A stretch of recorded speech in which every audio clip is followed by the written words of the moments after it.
Chronicles 21, 5 through 8.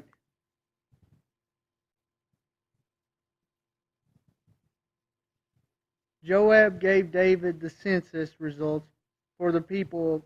All Israel had 1,100,000 men who could wield a sword. Judah had 470,000 men who could wield a sword. Now, this division here is divided for one reason, the fact that they be separated a little while, and at the time this is being pinned down, they're probably separated. It's also divided in a way because David became king of Judah before he became king of Israel, so the division may be there because of that.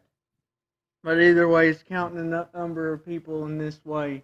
It may have been David ordered it to be counted this way. And of course, this doesn't count the men of Levi because they weren't supposed to pick up a sword other than protect the temple. They may have had one to keep people who weren't supposed to go in the temple out, but they weren't. The men of Levi weren't to be part of military forces whatsoever, other than carrying the Ark of the Covenant in front of the army. So Israel's 10 tribes, and then Judah's the one. Joab had found the king's command so distasteful that he did not include Levi and Benjamin. Okay, Benjamin's left out here, but Levi would have been left out anyway. Only a corrupt king, David wasn't this corrupt. He was starting to fall off where God wanted because he was being tested by Satan here and tempted. But Levi, like I said, wouldn't have had any soldiers. Benjamin would have. Benjamin, also associated with it being so close to Judah, was part of the nation of Judah, even though it's recognized as Judah, it included Benjamin. So this numbers of Judah here just included Judah.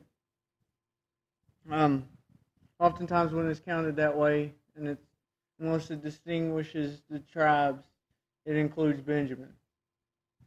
Because they're like, I believe the map of Judah and Israel, that Benjamin's actually inside the borders of Judah, is how it is, and because of that. But also, Benjamin, remember, Saul was from the tribe of Benjamin, so these men may have not been able to be as trusted as everybody else, because if anybody would have wanted other people to be king, it would have been Benjamin. They would have wanted one of their own to become king again, one of Saul's kin, so that maybe they felt like they had more prestige and more of a voice to heard. So Joab's upset that he had to do this because Joab knows what God's will is, and he knows this is against it. And sometimes decisions that are made that in this world, we are going to have this same feel to, because we know, okay, the world's going to make ungodly decisions, but we're going to be unhappy with that, even though there ain't much we can do about it. And this is what Joab was doing. He knew he didn't have any choice other than do what David told him to, but he was very unhappy with this because he knew it wasn't pleasing to God. God looked with displeasure on this and punished Israel in consequence. So because David fell, David was the leader, the nation had to suffer. Oftentimes this is the way things happen. Oftentimes even when there's a godly leader, usually the nation followed in line and followed after God. And then when the leader rebelled, there was a rebellion. We see how there was kind of a falling away when Saul became king. After his fall, they started falling away, doubting, until David came along and became a great soldier for the Lord, and their faith increased because of this. So we see how oftentimes faith is measured by leadership.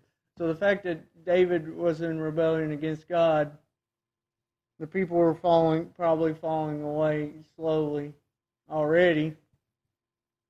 And the punishment goes on to the nation here. And oftentimes, that's the way it happens. Bad leadership causes the nation as a whole to suffer. Ungodly leadership. more important as bad leaders. David then said to God, I have committed a grave sin by doing this, but now I beg you to forgive your servant for this fault, for I have acted foolishly.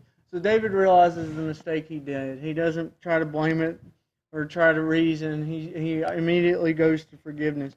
And oftentimes we want to cover up the things we want to do, that we've done. We want to claim something or blame somebody else. But David took the fault himself. He realized it was him. And he asked for God to forgive him. And this is the type of heart we're to have. We're to realize when we mess up that we need God's forgiveness. Yeah, David saw the results of what happened and was sorrowful because of what he did. David realized how his sin affected other people, and oftentimes that's the way sin is. It affects other people regardless of